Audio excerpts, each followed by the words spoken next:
Good evening.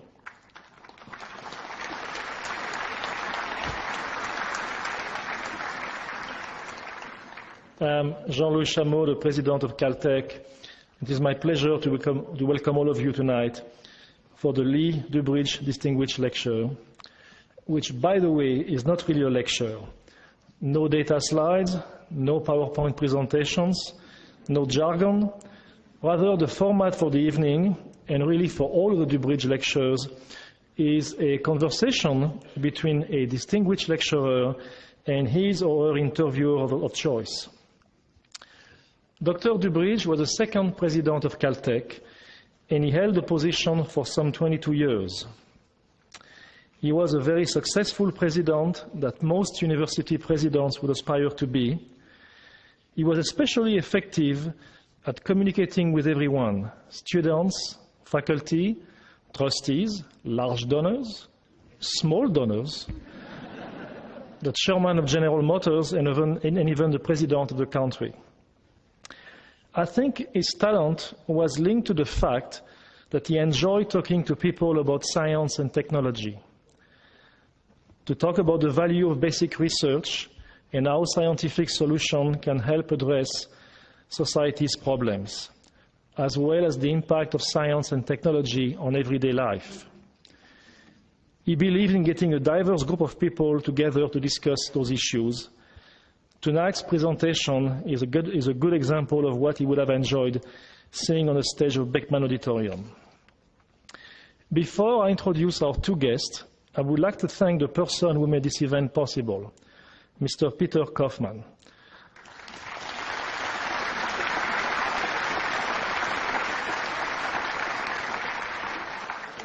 Peter is the CEO of Glen Eyre, and he edited the book Poor Charlie's Almanac. He's a good friend of Charlie Munger, and it is Peter who suggested to him that it would be a good idea for Charlie to give a Dubridge lecture. Then Peter took a very active role in the organization of the lecture and the activities surrounding it. Peter, thank you.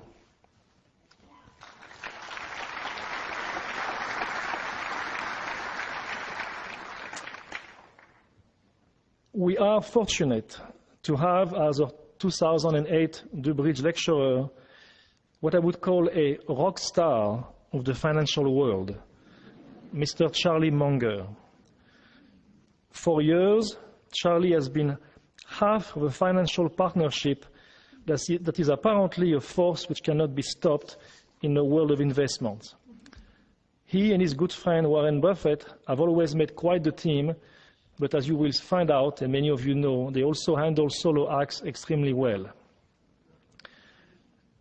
Witnessing Charlie on stage at the annual shareholders meeting of Wesco Financial last year was for me a truly energizing and exciting experience, and one I would recommend to all of you. It's an event not to be missed. Charlie is like Warren Buffett, an Omaha boy, born and bred. He attended the University of Michigan, and yes, Caltech, because before serving in the US Air Force as a meteorologist. He then entered Harvard Law School, graduating in 1948 with a Juris Doctor magna cum laude. He went on to found the Los Angeles firm Munger, Turles & Olson in 1962, but left the law practice 3 years later to concentrate on managing investments, something that clearly he has done amazingly well ever since. He is known for his opinions, his philosophy, and his wit. In fact, the Caltech bookstore is outdoors, selling several books about those topics, and I hope you will take the time to purchase a number of those.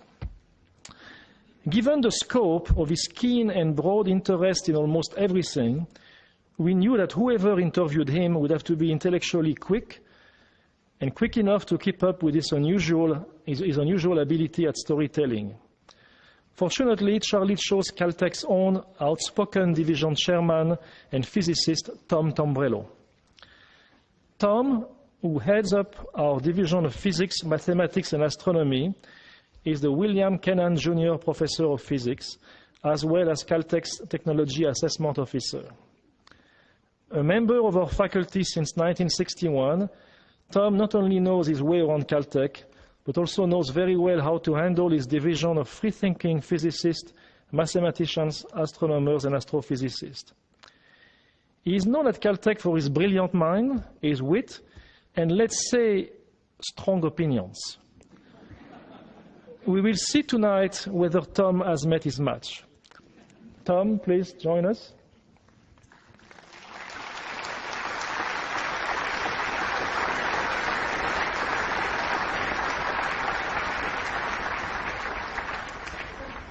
And now it is my great pleasure and honor to welcome our 2008 Dubridge Distinguished Lecturer, Mr. Charlie Munger. Thank you. Thank you.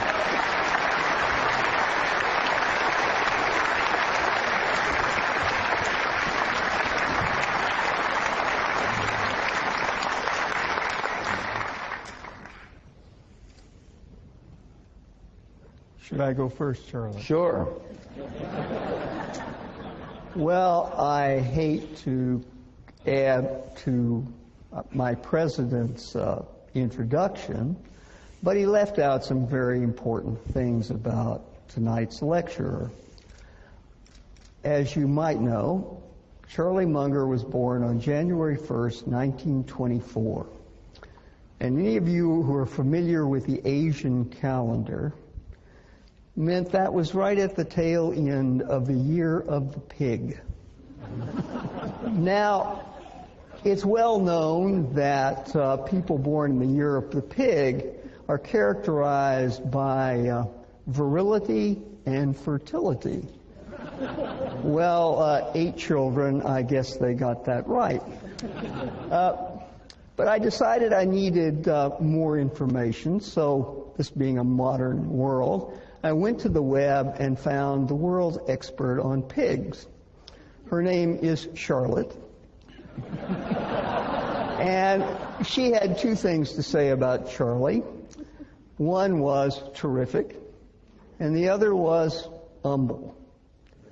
Now, what is this humble thing? I remember reading Jim Collins' bestseller on business, stressing that leaders in business should have humility. Frank Wells at Disney always said humility is the essence of life. Even President Suharto, among his 3 maxims, one was, don't be arrogant. But if 2 people have a right to a call on infallibility, it's Charlie and Warren. So I guess the first question is, do you 2 manage to keep each other from becoming infallible? Well, we have a lot of fun together, and our work is not really work for that reason. And yes, we take each other down a little bit, and promptly, but we do it in a collegial fashion. We've never had a serious argument in all these years, and of course, it's like an old married couple. After a while, you know, one grunt and 2 twitches, and you've conveyed your whole conclusion on the subject, and that's the way it works. And in terms of humility, I've frequently said that when they passed that out, I didn't get my full share. And that was a serious problem when I was young. And I only cured it partly by becoming very rich. And generous. It takes both to overcome a defect like that. So the young people in the room, don't copy this if you're not willing to pay the price. Well, I don't, but if humility means that you know the edge of your own competency, yes, and you aren't arrogantly stepping over the boundary, I'm very good at that. But within my area of competency, my best friend would not adore me for my humility. Yeah, well, I'd redefine humility as knowing what you don't know. Yes, well, both Warren and I are very good at that. One of these guys at the Berkshire meeting from one of the foreign publications said, why do a couple of guys in a little place in Omaha do so much better than all these powerful minds in great institutions. And I said, well, I think Warren and I know the edge of our competency better than other people do. And that's humility in the Tombrello sense, and that is a very important thing to know. I say over and over again, it's not a competency if you don't know the edge of it. You are a disaster if you don't know the edge of your own competency. Warren frequently says, I'd rather deal with a guy with an IQ of 130 who thinks it's 125 than a guy with an IQ of 180 that thinks it's 200. That second guy will kill you. And so it is very important to know the edge of your own competency. I thought I would speak tonight a little bit on my favorite subject just as a talk, and after that just take questions from Tom of any kind he wants to answer. What I'd like to talk about briefly is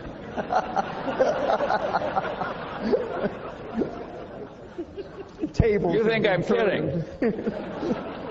And the topic I'd like to talk about briefly is common sense. Which isn't common. Yes.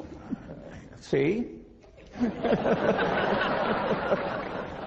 And what people mean when they say a man has common sense is uncommon sense.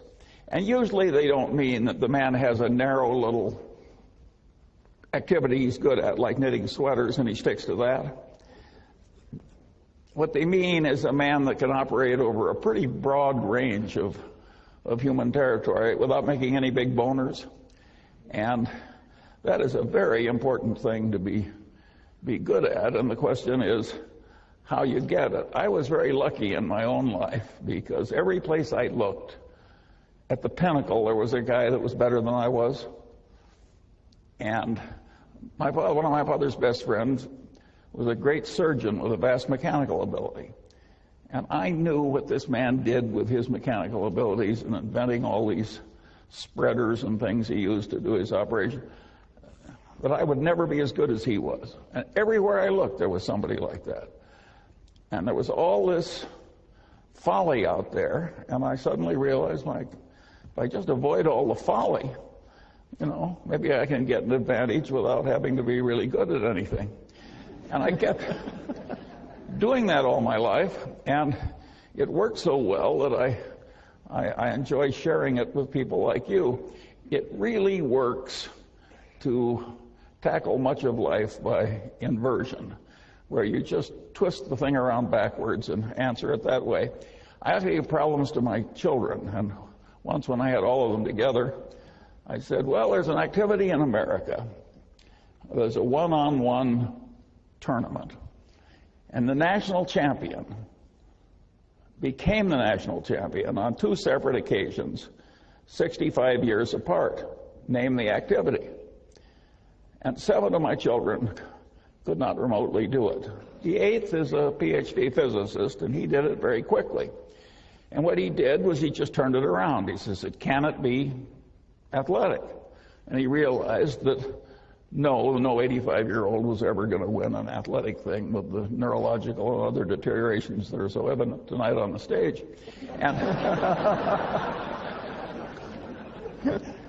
And so I said, well, could it be chess? He's a chess player. And he realized that no 85-year-old was ever going to be the U.S. chess champion. He knows what a chess tournament is like. But that led him to checkers, a game that you could almost master with enough experience. And of course, that was the correct answer. It took him about 15 seconds. All kinds of problems like that look so difficult. If you turn them around, they are quickly solved. And so this process that I've gone through life doing of identifying folly and trying to avoid it has worked wonderfully for me. Another trick that I got very early was that I loved big ideas that had a lot of instructive power. And I liked them so well that I didn't mind when they were in somebody else's territory. I just went in and took the ideas. So I paid no attention to the territorial boundaries of academic disciplines. And I just grabbed all the big ideas that I could, and then I used them in daily activity to solve problems and amuse myself and do self-education and so forth. Well, that makes me a collector. I'm a collector of inanity. And I've cataloged the inanities on structures in my head.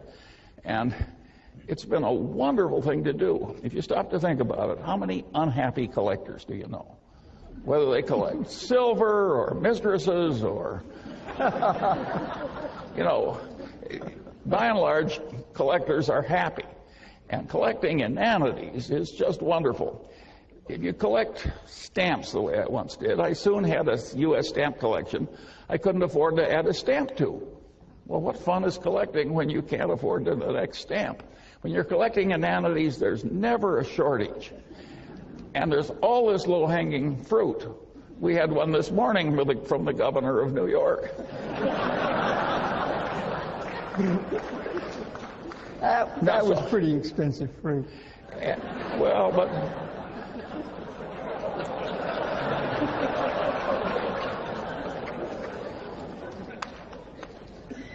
And so, this is just a wonderful activity, and it's amused me and instructed me all my life. And another thing that I got into when I did that was to be very interested in seeing how these ideas interplayed together. There's not big academic reward or worldly reward for integrating one discipline for a strange discipline with a strange discipline that's not your own. So if you do it in your head, you're in a territory without much competition. Warren always says you should take the high road in life because it's less crowded. And this is a less crowded mental road in life, and it really works. And of course, when you do that, you get into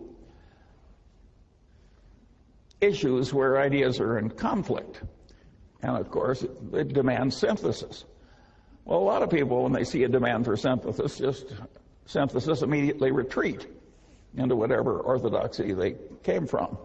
That's not the Munger. If there's two big, powerful ideas and there's a terrible tension between them and synthesis is demanded, I look it up if I can, and if I can't look it up, I try and figure it out, and if I have a poor approximation, I use that for a few years until it gets better.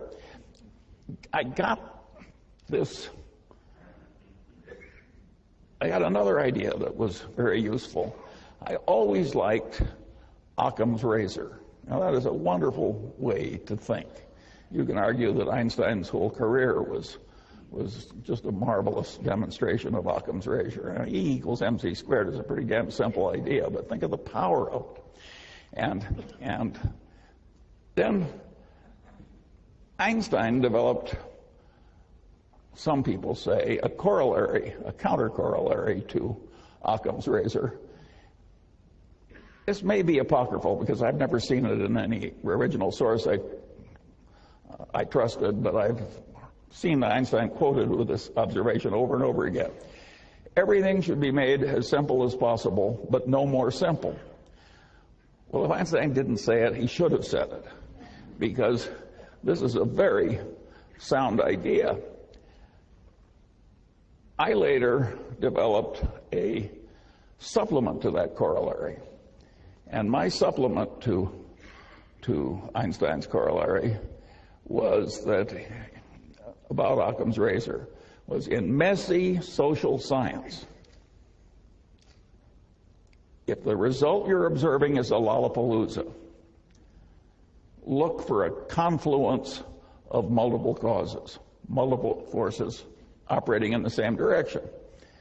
I got to that idea when I was trying to explain to myself how the Moonies were able to get some student to come out for a weekend in the country. And at the end of the weekend, the guy was a brainwashed zombie who was the slave of some megalomaniac nutcase for the rest of his paltry life. And this is obviously a Lollapalooza result, and so I looked in academia for an easy, correct answer to this, and of course I didn't find it. I finally stumbled across a popular book done by some psychiatrist founded by the Rockefellers, who had studied the last work of Pavlov. And Pavlov had these dogs in these cages, and when the Leningrad flood came in 1920, it went right up to the dogs' noses, and they damn near drowned and died, but didn't, and the stress was perfectly horrible. And they'd all been conditioned to have these dog personalities, and when the waters receded, the personalities had reversed. Well, Pavlov, being a great science, spent the rest of his life giving nervous breakdowns to dogs and trying to reverse those breakdowns. And this is not pretty reading, but it was very instructive. And I realized that the Mooney methods and the involvement of stress was clearly part of it. I also realized that the psychiatrist did not have an adequate explanation. Well, finally, I stumbled into psychology, in which I'd never taken a course, and so I just bought the 3 main textbooks in Psych 101 in the country, and I riffled through them quickly. And, you know, I could pick up the 20 main ideas in social psychology very easily, and when I used them as a routine system, I could see that the Moonies were using about 6 of these things in combination with the Pavlovian stress, and just as the dogs' brains snapped in the Leningrad flood, the Moonies have a term in their conversion method causing the target to snap. Same damn idea. Anyway, I found that very interesting. And because I'd reached a conclusion, a very unpopular, unpolitically correct conclusion that I've just given you, because it gets into religion's conversion is a tough subject.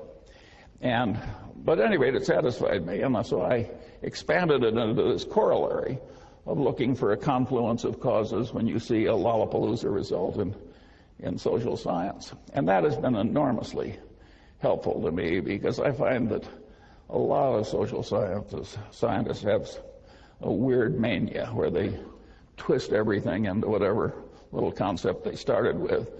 Again, it's that old saying, to a man with a hammer, every problem looks pretty much like a nail. And I have worked hard to avoid that problem. And of course, if you grab the big ideas in all the disciplines, by definition, you're a man with multiple tools. So you're less likely to commit the inanities of the people who twist every problem into being a nail.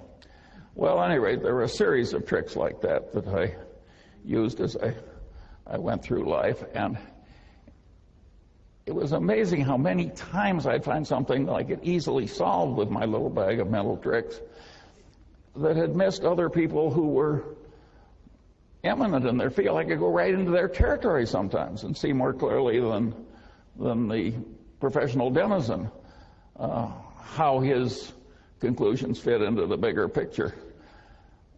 Again, this is a very dangerous attitude to have in ordinary social discourse. But it's a very good way to invest money. And at any rate, that's the kind of a peculiar man you have here tonight. And of course, I idolized Ben Franklin because I identify with him. Of course, he was so much more talented than I am. It's just a joke to make the comparison. But at least he was a totally self-educated man that wandered over a vast amount of territory and was pretty competent over the full range.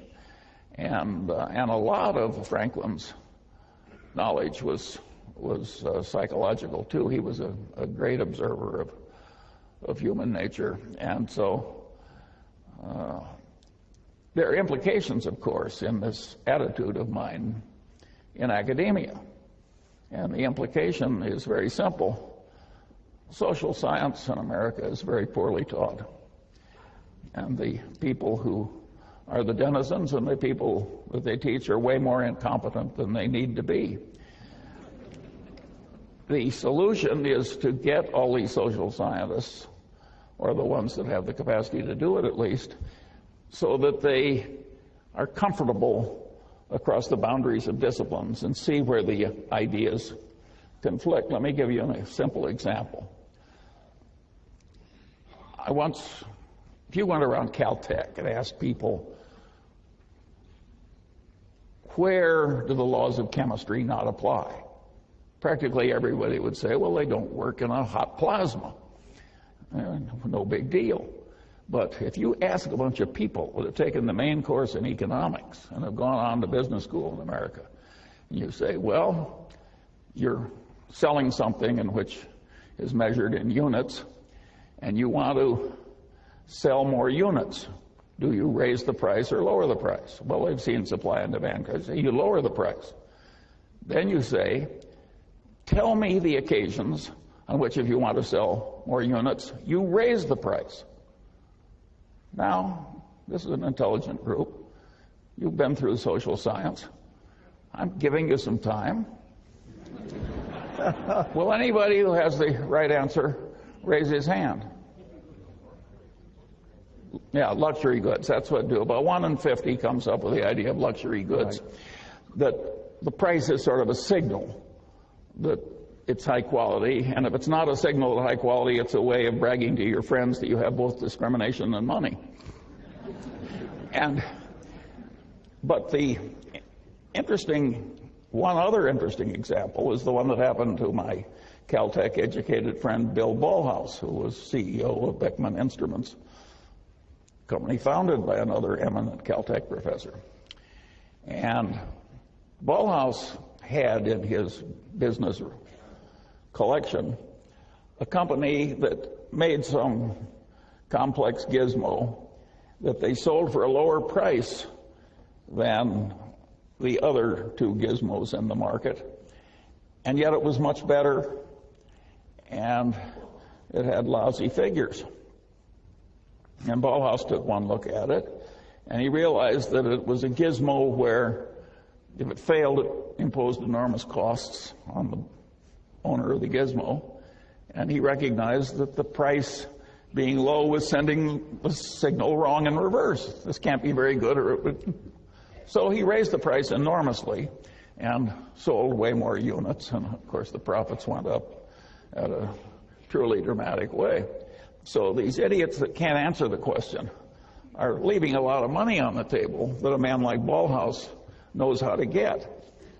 And the world is just full of opportunities like that for people who get the main points and go across it. But of course, that's not the main answer to the question. That's just the Ballhaus byway. The main answer to the question is very simple.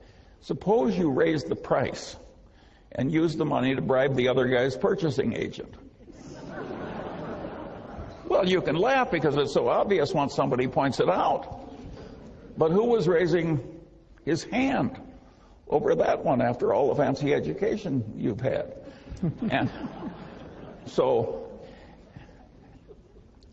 And the kissing cousin of that direct bribery of the other guy's purchasing agent, that's the way title insurance is sold in America, that's the way load mutual funds are sold in America, that's the way a certain amount of defense contracting has been done or attempted to be done. It's a huge, important part of capitalistic life, that business of raising the price and using the money to enhance sales. And of course, there are legitimate ways to do it too, like legitimate information through advertising or otherwise. But there's a lot of illegitimate use of increased price to increase sales, and that's a big part of the capitalist condition. And if you don't have a brain that automatically has these things pop into it, you haven't really assimilated social science correctly. What good does it do to be able to pass a test parroting back to the professor what he told you? Well, that'll get you an academic label, but it won't get you the many millions of dollars Ballhaus made by raising the price, and it won't get you really fabulous investment results in life if it takes some imagination, if you don't see how all these things work and how they interplay. And of course, the way to get that competency, like any other competency, is to adopt the necessary elements and practice using it over a considerable period of time and a considerable area of complexity. And now, get to a really interesting question. Can we fix the social sciences so they aren't such total horses' asses? And the answer is yes. Is it likely to happen? The answer is no. It will happen eventually because, well, here I'm going to lose my humility prize. I had a guy in the Harvard Law Review ahead of me. He said to me once in the course of an argument, he said, "Charlie, think about it for a while and you'll agree with me because you're smart and I'm right." Great argument. Well, the liberal arts are going to come to the Munger system in due course because they're smart and I'm right.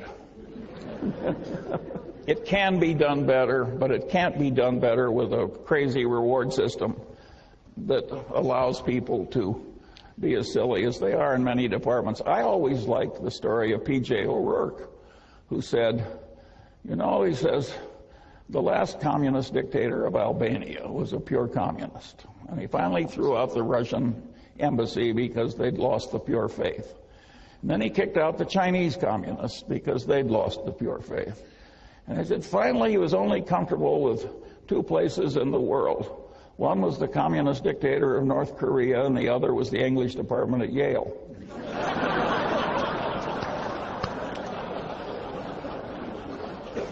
Well, you think I'm kidding, but there is a lot of extreme craziness in some of the liberal arts, and they select people who share their craziness. And it is not necessary that academia tolerate forever this lack of multidisciplinary competence. It's not that hard. If some aging, untrained, fat, old man can do it, you know, surely the young, brilliant liberal arts people can do it. It will take a different incentive and a different system. It might even be that a place like Caltech could do it, but they'd have to get a rather unusual person to do it for them. Oh, all right, now I'll turn it over to... Well, I'd like to...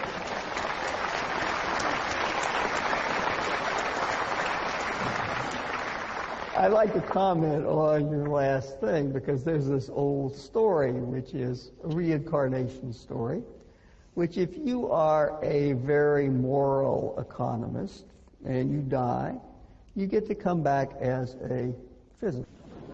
But if you are a very immoral economist, you get to come back as a sociologist. And the story actually has some truth to it, because we're talking about the degree of linearity. Physics, for the most parts, is a linear subject. Cause and effect don't get intertwined. Whereas my wife's father invented something in sociology which shows the intrinsic non-linearity, extreme non-linearity of the social sciences. And that was the self-fulfilling prophecy. Yes, indeed, it was invented by Robert King Merton. And what it says, basically, is if Charlie were to say something about the state of the economy tonight, by God, by tomorrow morning, the reporters who are here would have it in the newspapers, and something might actually happen to the economy. Whereas if I said something about the economy, in fact, exactly the same thing as Charlie, everybody would say, ho-hum, what does he know? And so that shows the powerful non-linearity of that exists in the social sciences. In other words, the problem partly is they're extremely complex, and the fact we haven't come to grips with them means we haven't dealt with that non-linearity appropriately. Comment? I think you can do it without the fancy math. Better than they're doing it now. We agree completely. Now, I want to cite the example of another great Caltech man. When I was at Caltech, right across the court was Thomas Hunt Morgan. Mm-hmm. And I always thought the faint odor that I smelled was his damn fruit flies. And later, I started paying the research expenses of an ecologist, Garrett Hardin, whom I really liked. And he had trained here at Caltech under Thomas Hunt Morgan. And he told me something about Morgan that really fascinated me. He said that in that day, when they didn't have computers and when the main calculating device was the Frieden calculator, everybody in Caltech had endless Frieden calculators, except Morgan. And he pretty well banned the Frieden calculator from the biology department. And when they said, "Why are you doing this?" he said, I'm like a gold miner in 1849, and I can walk along the banks of the river, and I can use organized common sense and pick up these enormous nuggets of pure gold. And as long as I can do that, I'm going to use my scant resources to pick up all this gold, and I'm not going to revert to any placer mining, sifting the statistics for faint traces of something. And I love that, because that's what I've done with my life. I just picked up the obvious things that were on the riverbank with organized common sense, and I'm glad to quit claiming placer mining to people who like a lot of boring gravel sifting. So I think that a lot of the people who are trying to fix the social sciences will make it worse by going into these very involved computations, because they get into math very soon that they can't handle. And they're walking right by great boulders of gold on their way to this non-productive math. This is not an intelligent way to go at the problem. Yeah, well, that's something you've talked about earlier, this attempt at false precision. Terrible. Warren and I always say, we cite Keynes. Better to be roughly right than precisely wrong. Right. We see over and over again people who know how to use these computers now. And there's a big complicated problem with multiple inputs. Some of it can be carefully measured and some can't. So they just horribly overweigh everything that can be measured. This is truly asinine. But you're in the insurance business, so I'm going to be a professor and tell a story about derivatives. 20 years ago, I decided my wife and I decided to build a house on a tropical island. And yet, they had hurricanes. And, being a Caltech professor, that's a risk I didn't want. So I constructed a financial instrument, which was build a house and buy an insurance policy. Hurricane did come, damaged the house severely, and now, more out of blind, dumb luck than skill, I cashed the check from the insurance company about 2 weeks before the insurance company went belly up, because the insurance company had only insured houses on this island. And therefore, I hadn't constructed a hedge at all. No, of course not. I had constructed a common mode failure.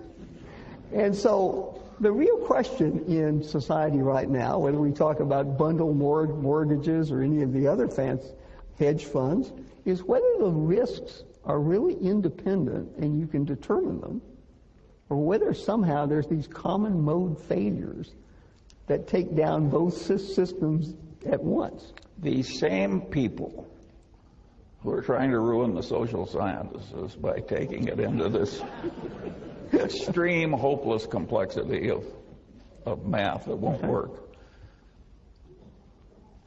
are alive and well on Wall Street and creating securities etc. And they've done the same thing there.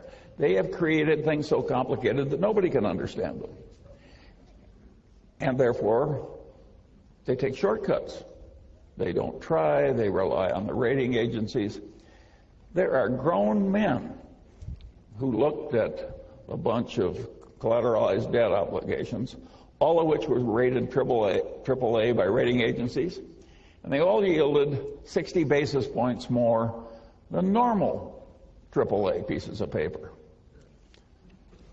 Well, anybody with a grain of sense would see danger flags flying. I mean, the hurricane concept would come quickly to your mind. But what these people saw was a marvelous opportunity to get a lot of money for themselves by lying and cheating. They bought all these AAAs, they leveraged 4 or 5 times over, and then they told their investors they were getting alpha. They weren't getting alpha.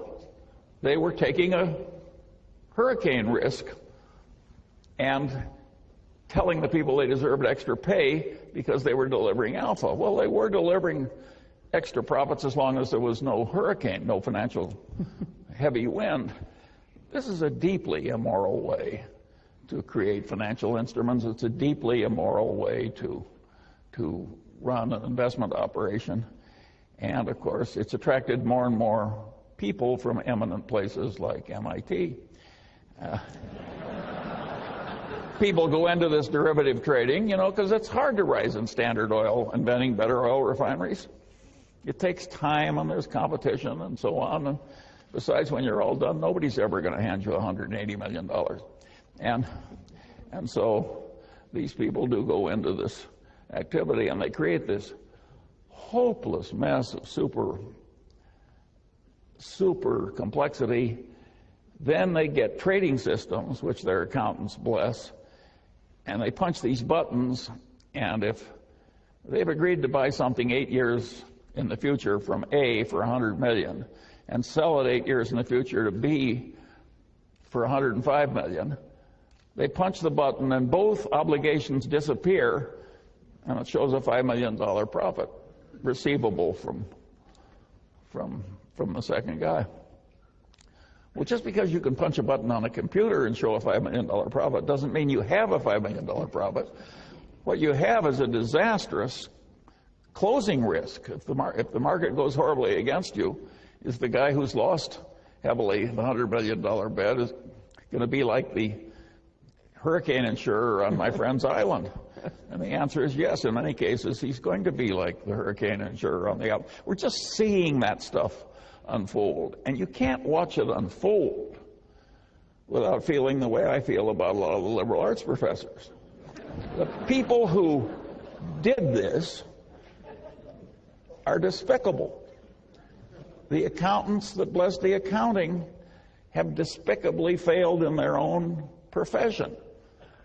If I make loans for many years, nice little 75% mortgage loans on decent houses to hardworking plumbers, and I have a wonderful low bad debt risk, and then I suddenly decide I want to report a lot of extra income.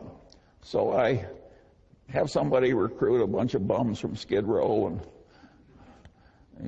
charlatans who are just out of the penitentiary, and I have them agree to pay these very high interest rates on 100% loans and so forth. And I say to my accountants, accrue all this interest these people have agreed to pay me as income.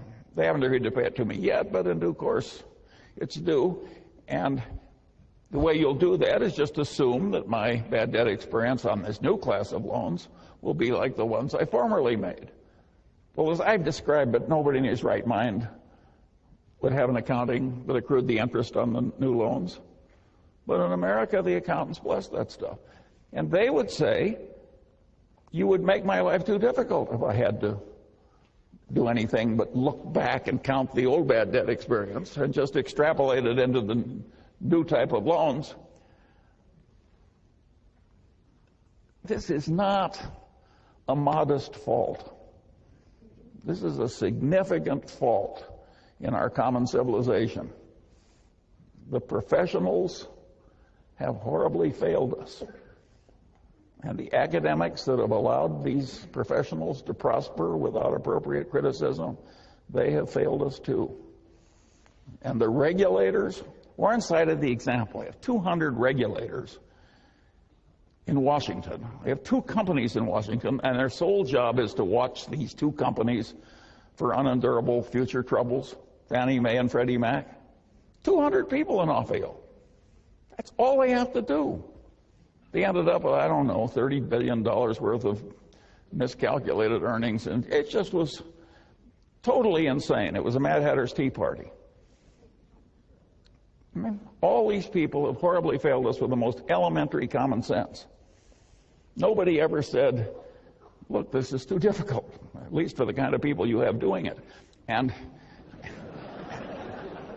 yet it was obvious it was too difficult for the kind of people. And the guy who headed Freddie Mac was a PhD economist. And Berkshire has a subsidiary, and it was headed by a PhD psychologist. And the only thing he improved in his tenure was the wine cellar, the corporate wine cellar. And when the money finally ran short, and the chief financial officer said, we're running short of money for the wine cellar, he said, take it out of the depreciation reserves. Well, the depreciation reserves are a liability account. A PhD in psychology. I mean, I don't invent these stories. One of the if you're a collector of inanities, you can top anybody always with a true story. Well, the problem we academics have is we almost always solve problems we think we can solve, as opposed to problems that are real problems. I'll give you a quote that you may not know, and that's from Fisher Black, of Black-Scholes. He was a professor at Tufts, and he decided late in his career to take a very nice job at Goldman Sachs. And then he said something very wise that I think you'll like, which was, he said, market efficiency looked a lot different from the banks of the Charles than it did from the banks of the Hudson. There was another Nobel Prize winner at Stanford, and he looked at the investment success of Berkshire Hathaway, and he said, it's luck. He said, it's, you know, if enough monkeys are flipping coins, some guy will win 2 or 3 times in a row. And there's a name for this in academia. It's sigmas. So we were a 1 sigma event. And then we were a 2 sigma event. And then we were a 3 sigma. We get to 3 sigmas. This is really unlikely. Yes. He got to 6 sigmas of luck to explain Berkshire Hathaway. At that time, the audience was laughing so hard that he stopped doing it. But that was the only thing that stopped him. He would be at 9 sigmas by now.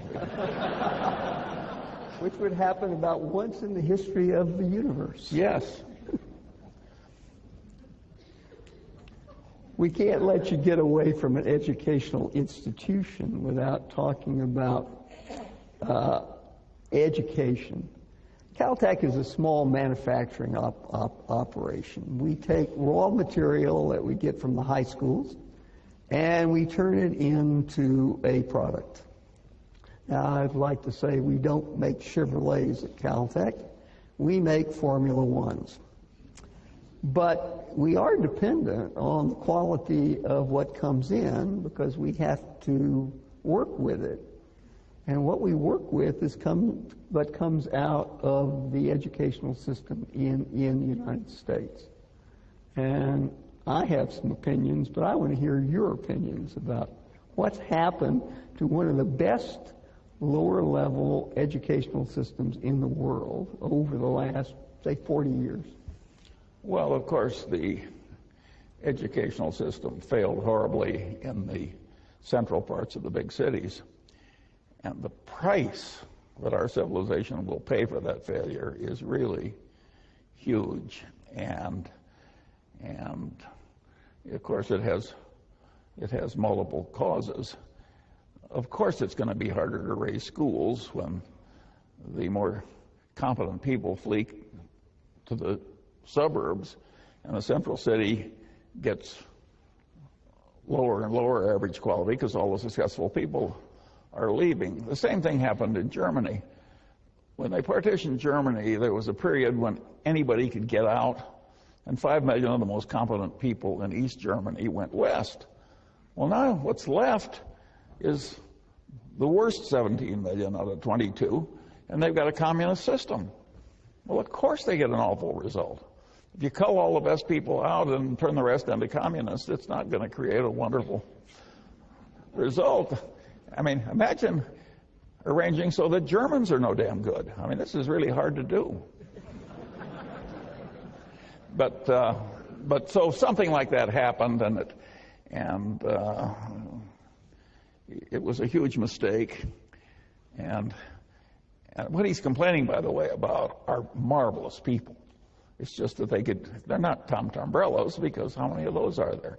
But Caltech gets marvelous people, and the average quality of the entering freshman at Caltech is simply marvelous. And the average quality of the institution, in terms of the way the professors, the administration, and everything behave, is wonderful. And the asininity around Caltech is way low for a human institution.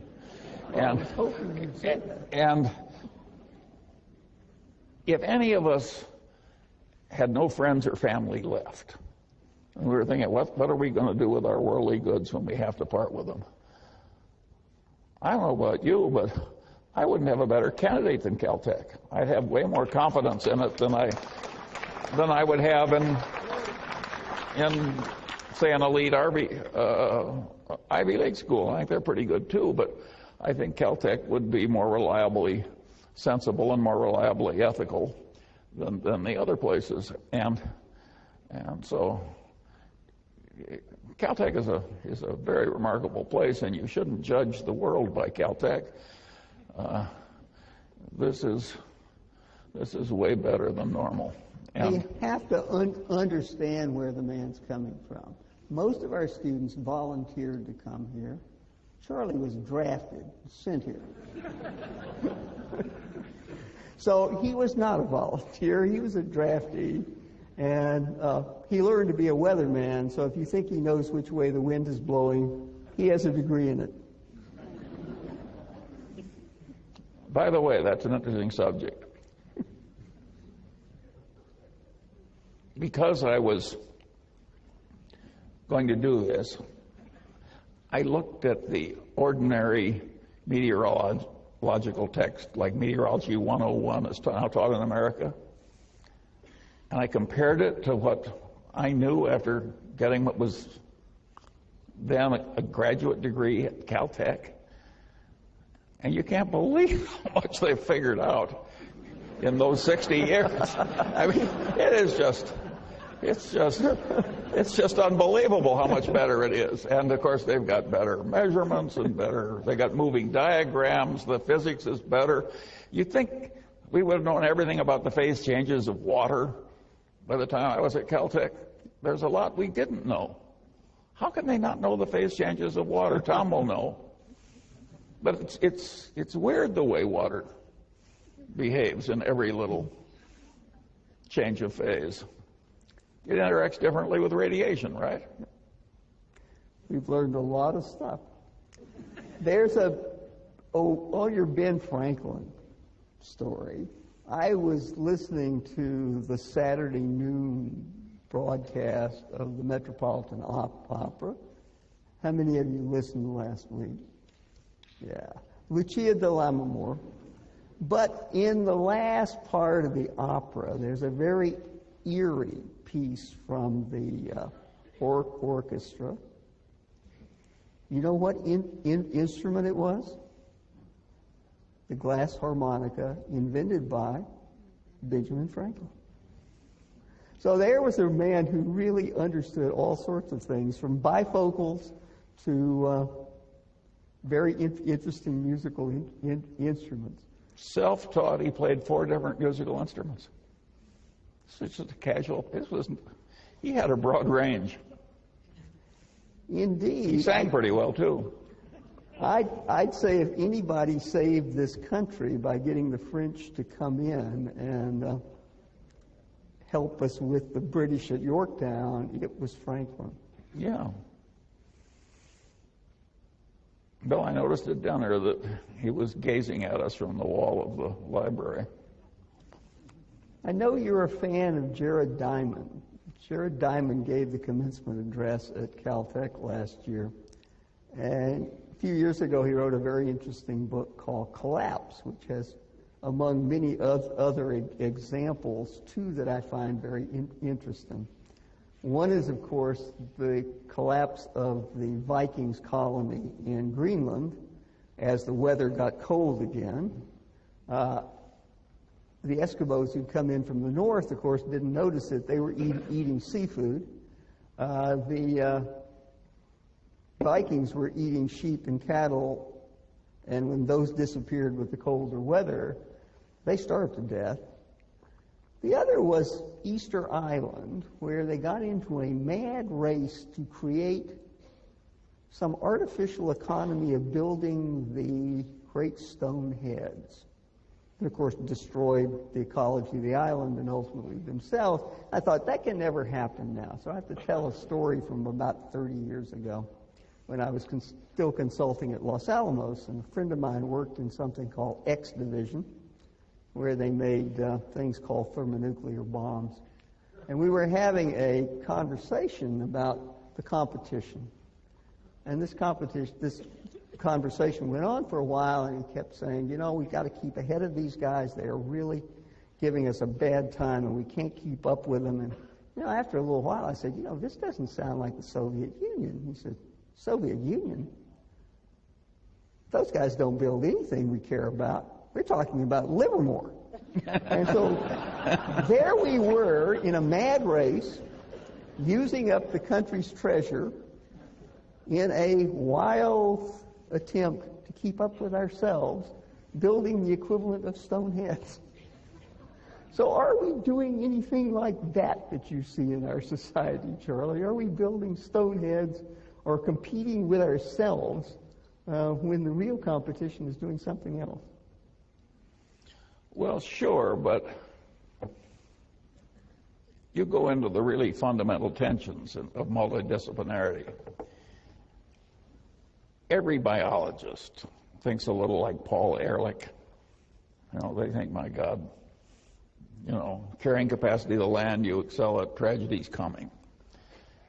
And every economist thinks we've had compound interest at 3 or 4% for 300 years, and who's to say we can't do it for 500 years more? And they just each live in their little world, and nobody thinks that these ideas, in the end, have to synthesize in the real world. And, of course, from neither side are they very good at this synthesis. Every ecologist underestimates the power of the ideas of the economists, and every economist tends to believe that any troubles from carrying capacity are almost non-existent. I once heard an economist say that the supply of coal was infinite. And I said, how did it become infinite? And he said, well, not quite infinite. But I am not inventing these stories. They're in my collection of inanities. As I say, if you just join my collecting council, you can have all the fun I've had all my life, and you'll never run short of material. No, I think Jared Diamond is, to me, very interesting. I think Guns, Germs, and Steels was one of the great books written. But the main point was wrong.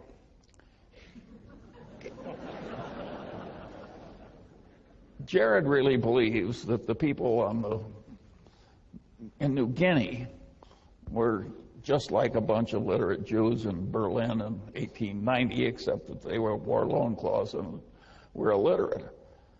But that's a delusion. The genetic evolution continues to work after you get a civilization, and man's breeding patterns will reinforce it. will reinforce and accelerate and change. But the genetic evolution doesn't go away, and it's really stepped up. That's why all these dogs are so different when they're all descendants of the wolf. I mean, what you can do to change nature when you start breeding with some selectivity, and so at any rate, I can understand why he was wrong on that, because he lives in academia and it's not politically correct to accept there could ever be any genetic difference between individuals. If you say, have you noticed that Zulus are taller than pygmies, they just look at you like you're spat in the fireplace. And it's a social error. But they don't say that they're exactly the same height. They just look at you with detestation. But the truth of the matter is that part of the problem with the United States is that we are now competing with some people who have some considerable genetic advantages over us. They're called Chinese. I don't know why the Chinese, mired in a Malthusian trap and under an idiotic system of government, got a genetic mix that was so good on capitalism when it was unleashed. That's a very interesting question. But some kind of selective breeding happened over there. I see my friends adopt these Chinese girls who are utterly discarded from the remote hinterlands. And one of my granddaughters. Well, I've now seen a sample that's so great. I say I'm not like this idiot professor at Stanford who, 6 sigmas of luck. There's a reason why these girls are working out so well. In many cases, way better than the people who had their own children. And we are starting to have a very major competition with a group of people who, on average, have some genetic advantage over us. I happen to like it. If the Chinese displace the Mungers, some of whom are here tonight, my attitude is bon voyage.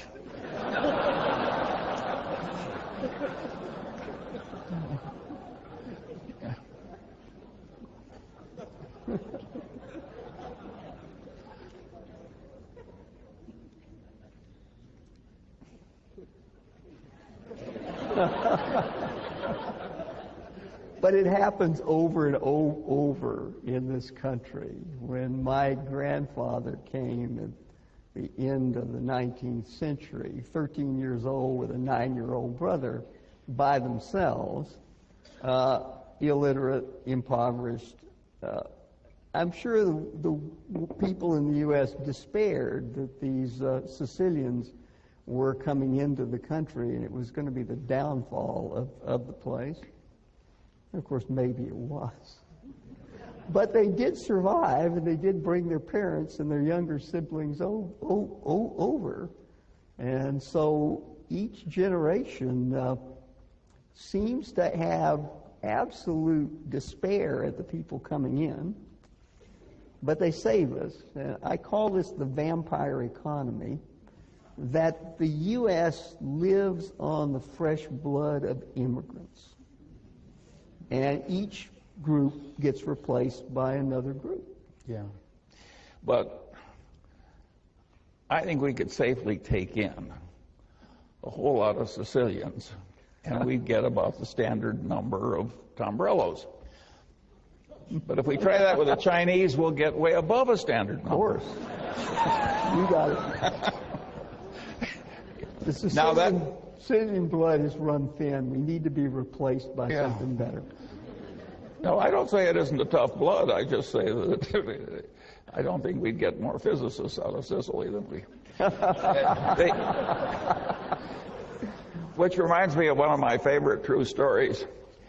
When Shockley was at his craziest, he tried to recruit all these Nobel laureates to donate their sperm so that the next generation could have the advantage of all this selective breeding.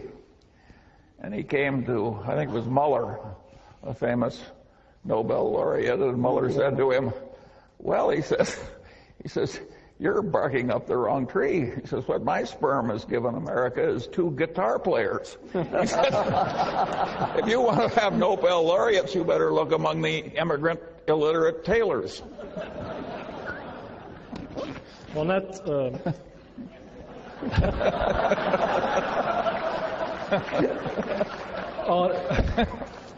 on that note, I would like to thank Tom and Charlie for a very entertaining first part to our program. So, thank you for the first part.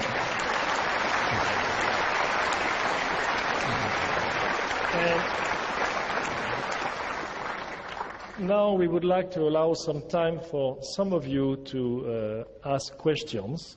There are a number of microphones which are in the hallways here, and you should come to the mic and mention who you are and ask only one question very briefly. And from Charlie. Charlie, I would have to tell you, I have to say that we have at Caltech a large number of physical scientists, life scientists, engineers. We also have a few social scientists. There may be a few questions here from our social scientists. Go ahead. Hi, Mr. Munger. Whitney Tilson, a Berkshire shareholder from New York. Usually at the Wesco meeting, I ask you a business-related question. We're not at a Wesco meeting, not a business meeting. So let me ask you a political question. Last night, I was at the dinner in Omaha that Warren hosted for the DNC, raising money for the Democratic Party. And there he gave a very eloquent... I'm very sorry to hear that. Well...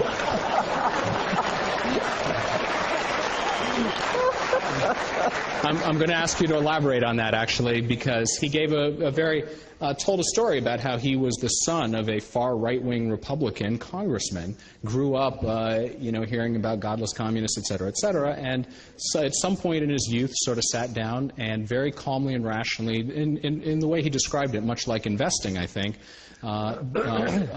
thought about, laid out his worldview, what he thought was important, et cetera, and made a rational, unemotional decision that, the Democratic Party is right for me.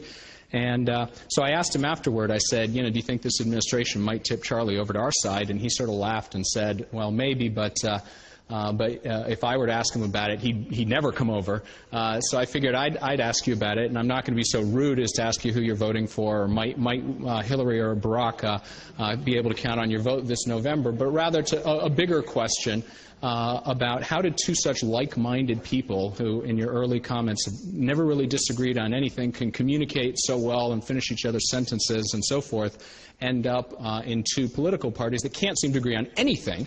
And sort of more broadly, if you could maybe tell us your similar story to what Warren did. Did you become a Republican because you sat down calmly and unemotionally and thought about the issues?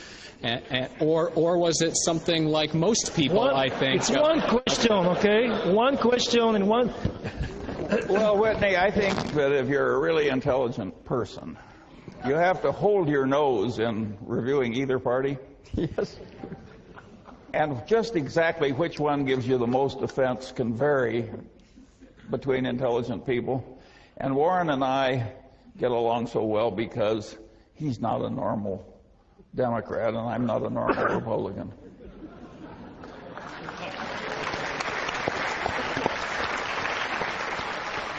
Go ahead. It's Aaron Edelheit. I've read a couple of things of speeches, and you recommend books occasionally. I'm wondering if there are, you've mentioned that it's important to study across many disciplines. Are there a couple of books, 3 or 4 on your mind, that you'd recommend, ones that you've recently read, or ones that would help in what you've talked about? I'm going to duck that here because I've got a crowd of cult members at the Berkshire Hathaway meeting coming, and that's where I'll do that one. Okay. Next. Okay, I have a gentleman that written in a very specific question. I trust that you're not shall I say, a skeptic on the issue of climate change and global warming and the impact of human activity on raising the temperature of the Earth. Specifically, what do you feel is the responsibility of corporations, if any, to deal with that issue within investments you hold, as opposed to maybe making charitable contributions to deal with it? Specifically, for example, Pacific Corp is owned by Berkshire Hathaway. It is proposing several coal-burning power plants in the Southwest. And also there's a question of dams on the Klamath River in northwestern California. Do you believe that Pacific Corp has a social responsibility to address this issue of global warming, or do you believe it's better off if the corporations maximize their income and then set up foundations to remediate social problems? Yeah. Well, I'm not going to speak for Pacific Corp, which has its own executives that are more expert in these areas, and it's their responsibility under the Berkshire system, which involves delegation just short of abdication. And but on global warming, I can give you an easy answer. Do I think there's some global warming caused by increased concentration of carbon dioxide? Yes. Do I think it's nearly as big a problem as Al Gore thinks it is? No. And I think some of the solutions that are proposed by these true believers that are so excited about global warming have created some of the biggest acid entities of all. And the worst of the acid entities that makes me grieve for my fellow citizens is trying to turn corn into motor fuel. This is one of the world's stupidest ideas. And it involves partly something you would agree with. In figuring the cost of the corn, they don't count anything for the topsoil that's lost with every corn crop, which any ecologist would care about terribly. So the whole thing is just asinine. It shows how this true believer stuff, which gets onto a cult-like mania, can cause terrible failures of cognition, like turning corn into motor fuel. I mean, it is really crazy, and it's a disgrace. It's not. It's really awful. And so we want to beware getting too influenced by these people who obsess on this one issue. It's going to be very, very hard. I think we have a reason for not using up the petrochemicals, the petrocarbons of the earth, and that is they're so useful to man for reasons other than keeping warm and running engines for transportation. And when they're gone, I don't know what Tombrello's solution is, but I'll bet it's not very reliable. And I agree. And so I think we've got a good reason for doing this. And when you've got a very good, sufficient reason to reach out for a fairly stupid reason with a lot of miscognition, it's really not very smart. And you ought to be ashamed of yourself. Next. Go ahead. Hi, my name is Cecilia Yu. I'm an undergraduate here at Caltech. And when I heard you talk about the space race, it kind of reminded me of the recent 50 years in space celebration. And one of the best speeches I've ever heard given by an astrophysicist named Dr. Joe Tyson. He mentioned that the Apollo race actually created one of the greatest impetuses in America for for scientific advancement and the advancement in education. So when you called it a race of head building, big head building, I wonder if it's about time that America had another such big head building race to create another impetus to study science, and especially in the public education system. Tom, I think she wants you to answer.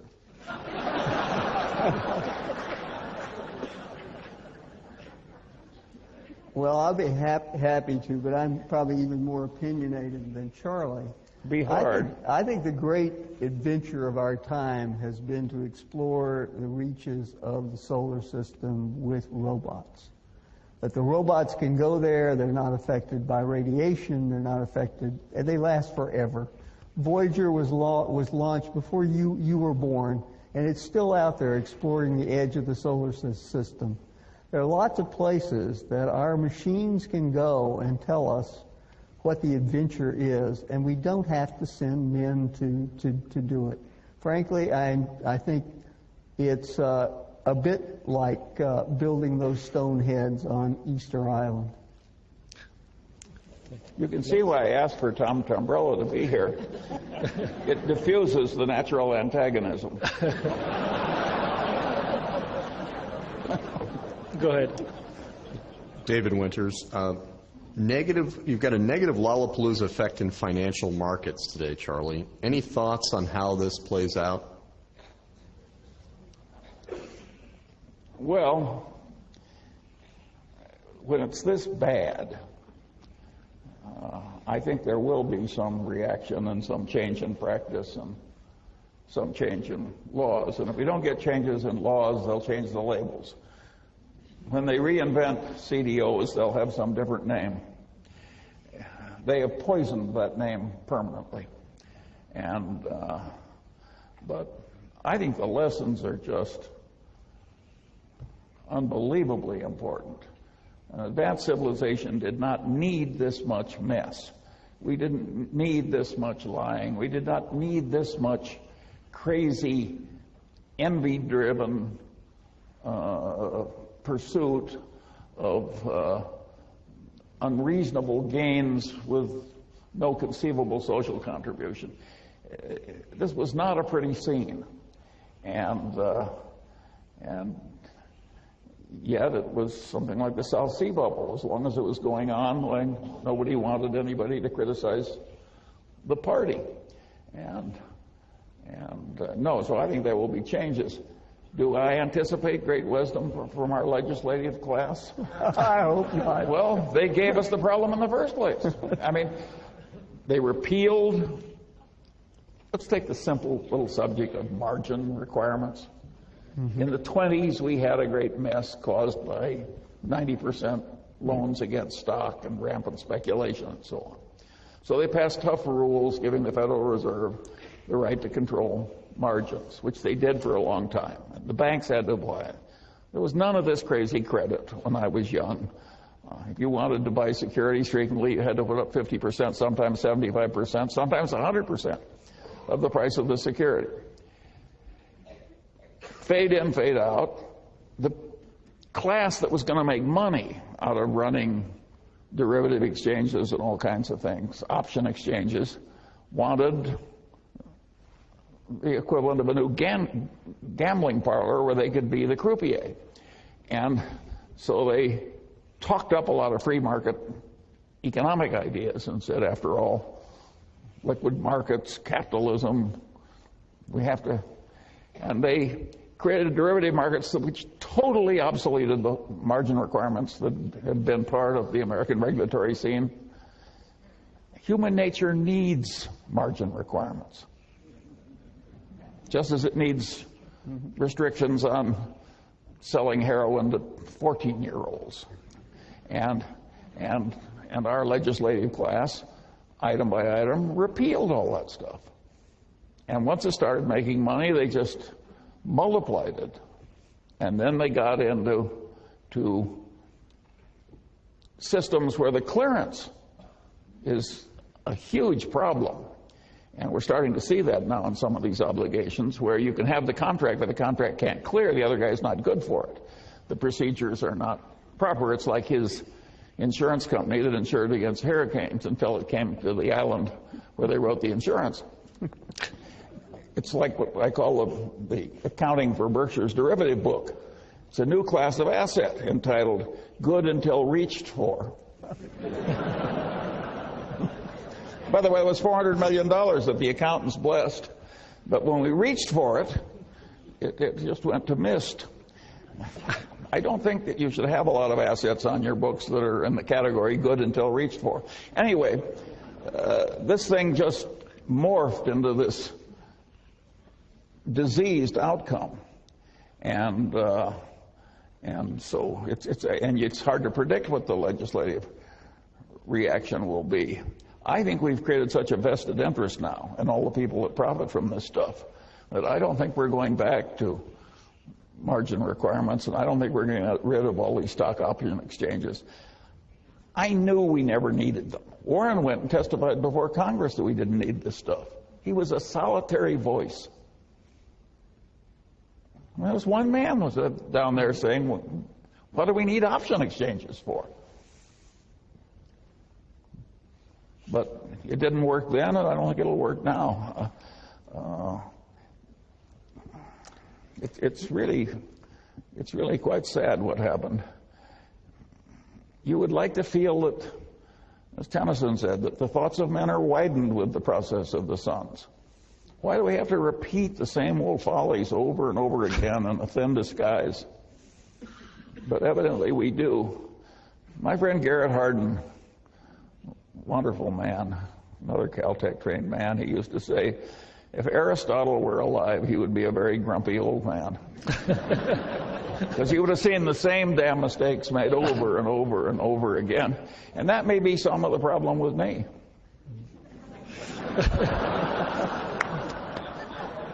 Next question. It happens quicker. You don't even have to die to get in this condition. Hi, my name is Brett Herkinoff. I wanted to know what you think the most important career or academic experience a young person could get today would be to become a great investor in the future. Well, I think it helps to have a generalized competency in dealing with words and numbers and quantities and concepts. And of course, it helps to practice with that competency. And then, if you collect follies the way I do and stay away from the follies, when you're as old as I am, you'll be a rich old man. Okay. Next one. Good evening, Mr. Munger, Professor Tombrello. And by the way, I'd rather be you.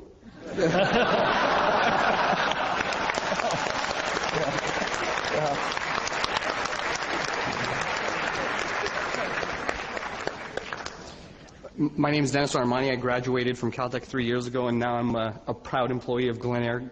Pierre Kaufman's my boss's boss's boss. So, my question to you this evening is that when I started Caltech in 2000, got my PhD and now work, it went from never really hearing about China to now the United States has to pack up its bags and just say we're done.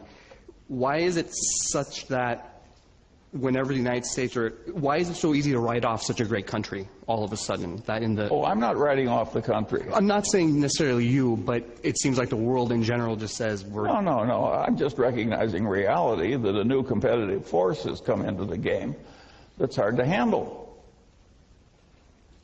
You don't write off the country if you're a very good golfer and Tiger Woods comes along.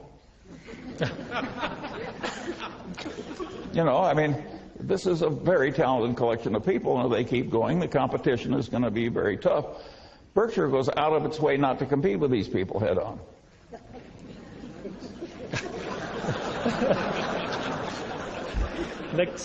Next question. Now, if you think you can handle it, well, all I can say is anybody smart enough to graduate from Caltech with a PhD and go to work for Glen Eyre does not need any help from me.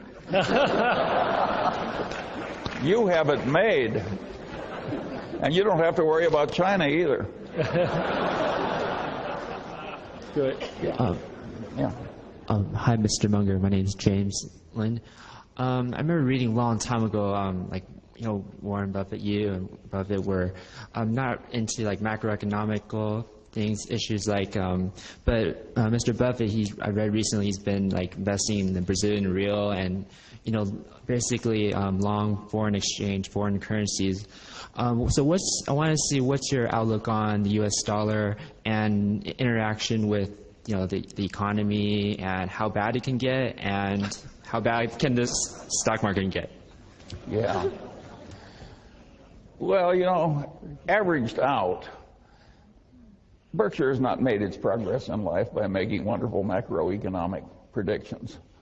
We figured out how some things were very likely to do way better than other things, and we got into those things. Occasionally, in recent years, Warren has kept out of other mischief by doing things like buy the Brazilian real. And he's done it very intelligently, and he's made a few $1 billion. But it's a sideshow. You know, when the markets are scarce for our kind of activity, Warren has to do something. And he's so used to a few $1 billion coming over the transom he sometimes stretches a little if it's easy enough. Okay. But I can't help you with a simple solution to getting rich with soft white hands. Next question. Hi, my name is Helen Lee. I'm a Caltech undergrad here, and as Caltech undergraduate education goes, we learn things from math and physics to chemistry, biology, all the sciences that you can imagine. But we don't get a lot of insight into, business and investing. And as sort of a new investor, my question is, what, in your opinion, is the best piece of advice for a new investor or for current investors? Well, I think it's very useful to get the capitalist perspective.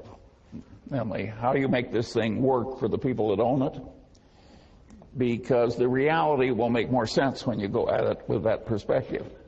So even if you don't intend to get rich, you want that perspective because you'll understand the reality you're dealing with better. So I think you mentally want to make yourself an investor as part of the proper training of your mind. And since you have to do it anyway to improve your mind, you may as well get rich while you're doing it. And so if you underspend your income while you're alive and keep learning and collect all the bonehead mistakes other people made and avoid them and so on, I would confidently predict that you'll do just fine. But there's no one book or one idea or something that's going to do it. The one idea that people use is the one that Ben Graham borrowed from engineering, which is the concept of a margin of safety. In other words, factoring in all the probabilities, you want a bonus probability. You want a margin of safety in what you're doing. And that's a very good concept when you're designing a bridge, and it's a very good concept when you're making an investment. You want something that will handle some mischances from life and still do well. And so if there were one concept, why, Ben Graham would have said that's the concept. But it's easier to state than it is to work it out case by case. Tom, I interrupted you. To throw out a Munger-like concept, the things you're learning should be connected to one another.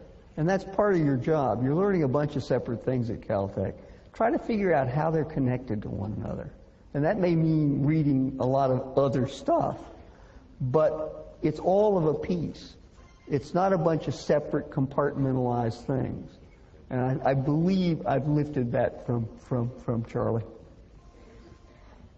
Yeah, but all this stuff is really quite obvious. And yet most people don't really know it in a way where they can use it, which is a very interesting educational problem. Next question. Hi, Charlie. Welcome to Caltech. My name is John Lee. I'm the president of Caltech Falun Gong Club.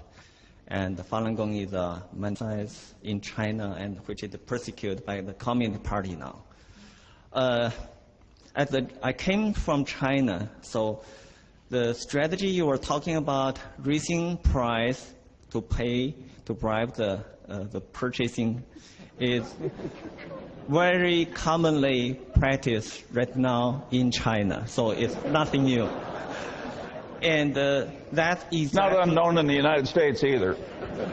Actually, I think they are also buying American president. I know that in 1998, when I went to the Chinese consulate, they were giving us such instruction to pay for the American president candidates. Anyhow, I think a big money or economic growth in a country with morality going down is very dangerous for this society, for this world, as which has been verified in the Second World War. And I think right now, many people have paid attention to the human rights abuses in China. As you may know, the communist culture is totally different from traditional Chinese culture. And the Communist Party is using their power to persecute all kinds of people and supporting. Can you please state your question? Yeah. My question is, right now, well, many people like Steven Spielberg are putting a pressure on the Olympic, but some of the big American companies are still sponsoring this Olympic without paying attention to the human rights abuses. What do you think? Question. What is your question? What do you think about this company should do? Should they sponsor an Olympic? Question. State your question. Yeah. Should this international company sponsor these Olympic Games which still have human rights abuses?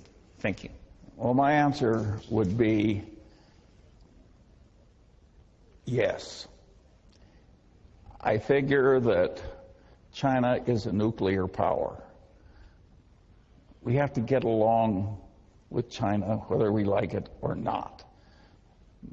There would be nothing much more asinine than creating a lot of needless tension with a nuclear power, and particularly one which is improving decade by decade from its worst condition. So this idea that I think getting along with China and sharing in their pride with their Olympics is a very good idea, the human condition being what it is. Thank you.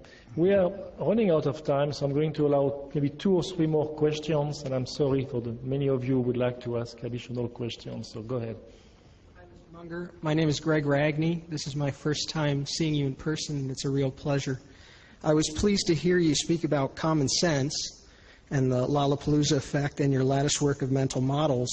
I'm wondering if you could give us a specific example of how you integrated these ideas to recognize a great investment.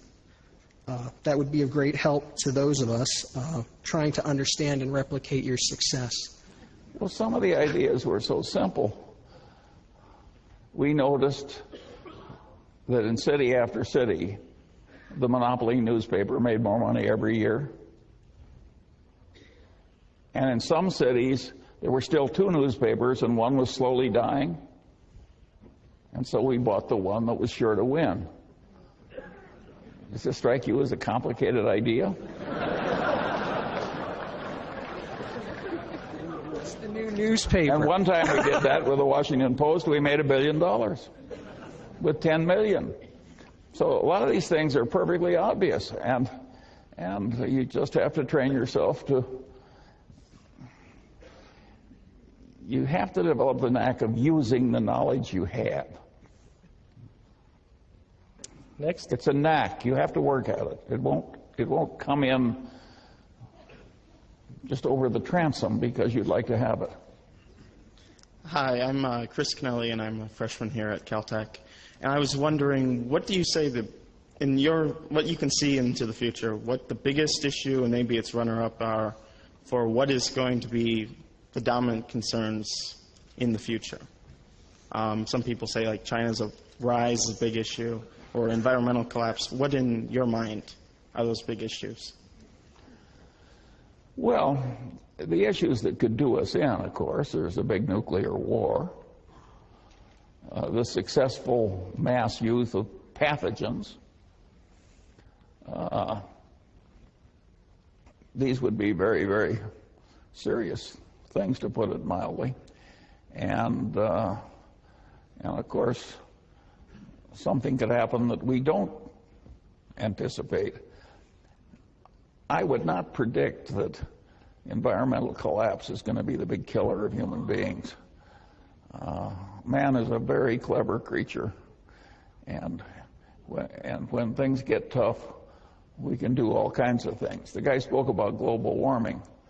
If we want to change the temperature of the Earth, once you're talking about trillions of dollars, we can change the reflectivity of the Earth. 30% of the solar radiation, it just bounces back. And we have things like mirrors.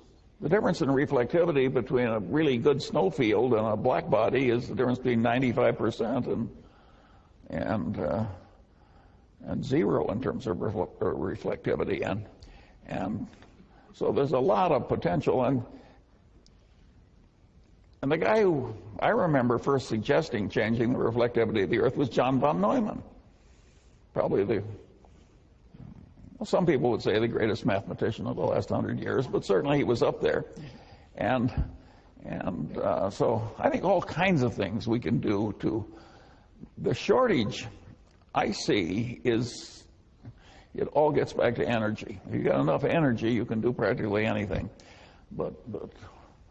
And of course, Caltech is way ahead on that. They've examined all the options, and they're all for using the sun better. That's the correct answer. And I think man will be clever enough to do it, and if he doesn't like the temperature of the Earth, I think man will be clever enough to change it. And so I don't have the environmental terror a lot of people do. And that's from a man that gets very nervous on the way we treat cows. I do not like the fact that the average dairy cow in the United States is kept pregnant by artificial insemination 270 days a year. I suspect that many hormones in the milk is not a good idea. Now, I don't know whether it is or not. But I know enough to raise my eyebrows. So I think there are all kinds of things that we will learn to change. And by the way, that may be one of them. So I think man will be clever enough to avoid the worst of the environmental troubles. Whether man will avoid the other troubles, I'm way more negative. I think the folly of man is up to some pretty extreme things. Imagine Adolf Hitler taking over a civilized country like Germany. And he could have won. I mean, to some extent, we were quite lucky in that war. When I went into the Army in January of 1943, a year after Pearl Harbor, I was drilling in the mud with wooden guns. I mean, we were very lucky that we had all these oceans and that we broke their codes and we had these wonderful scientists and that Hitler kicked out all the brilliant Jews. We just had a lot of good fortune. And the next time we may not be so lucky. So I would argue that the next time we should be wiser. Okay, next question. Good evening, Mr. Munger. My name is Mike McGowan. I live in Pasadena. I'm a Wesco and a Berkshire shareholder. The fellow about one ahead of me asked my question and you answered it. So I'm kind of rephrase it. You've spent a really interesting life looking for the truth in a number of situations and then have acted upon it, whereas other folks in Wall Street and in academia and in other cultures seem to, even if they see the truth, they don't follow it. They find it easier or what have you to follow their fellows in doing this. What is it that you've done that you could suggest or that seems to be a model for these guys kind of discarding the opinions of their fellows and pursuing something that would really be, as you said, developing the knack for this? I think to some extent I was naturally disrespectful of the received wisdom, and I wanted to figure it out better. And I think to some extent that was an inherited disposition. And I turned what many people would regard that horrible lemon into lemonade.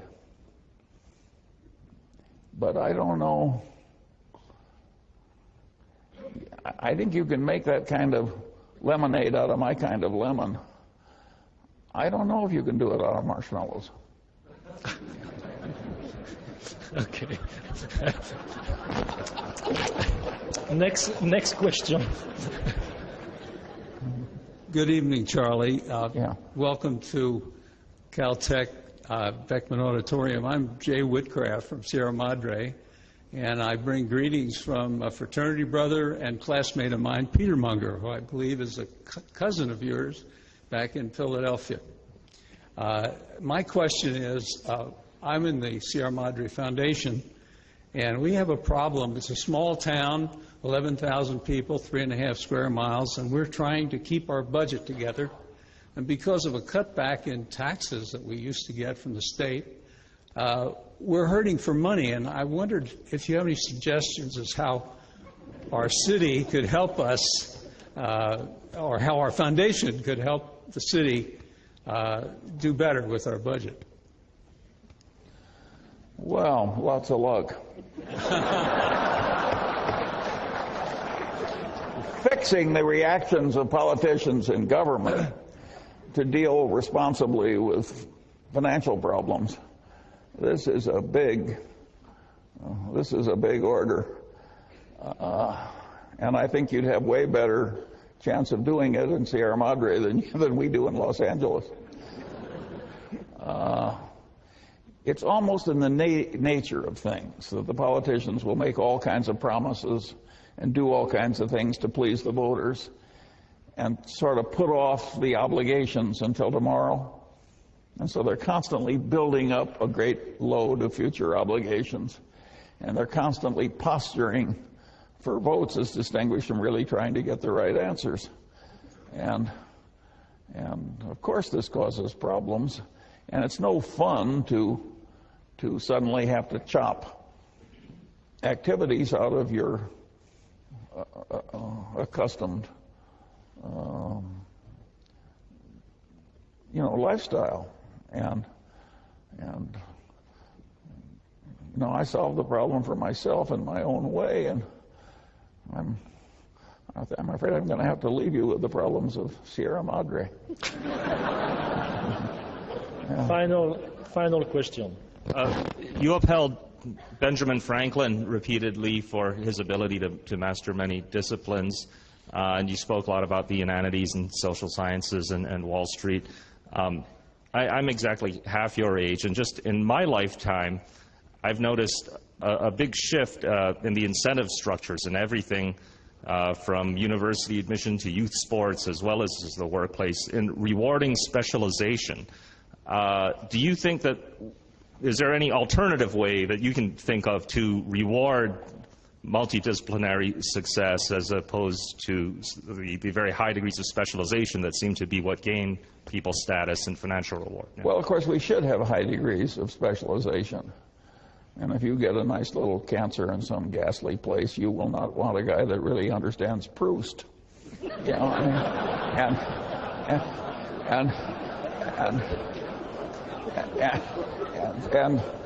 but of course,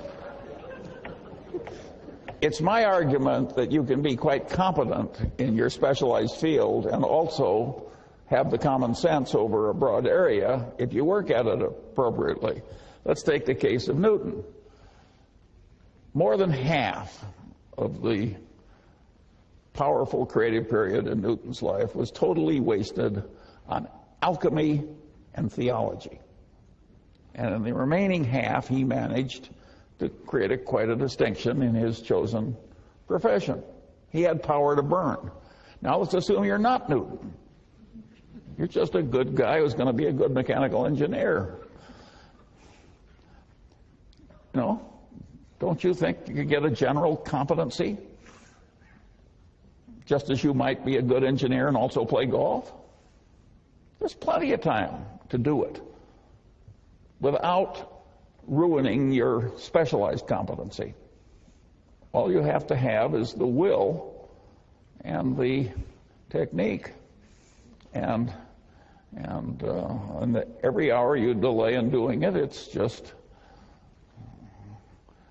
you're just increasing the chances that you'll remain in the shallows.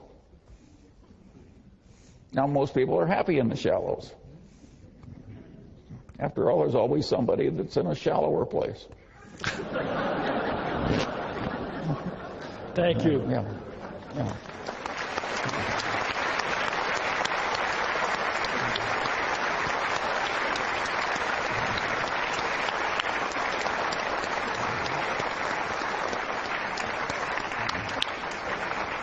I would like to thank all of you for joining us this evening. I believe it was an exciting discussion, and I enjoyed it very much myself. I'm sure you did.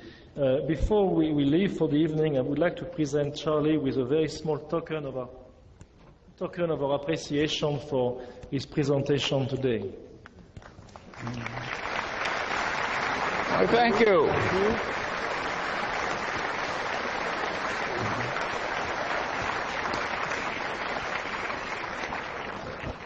And as you leave the auditorium, you will be offered the possibility of not purchasing, but of taking one of those DVDs, thanks to the generosity of Peter Kaufman. And it is an interesting DVD. It's a 2-hour show on science. There are very few of those. It was made by a number of PBS affiliates. It's being shown all over the country on PBS stations. And what is even more exciting, it's 2 hours on science, and it is entirely done at Caltech and JPL. And I really encourage you to get one of those. I think we have enough for, let's say, one per family or one per small group. Please make sure you get one before you leave. And join me again in thanking Charlie Munger and Tom Tombrello for a delightful evening.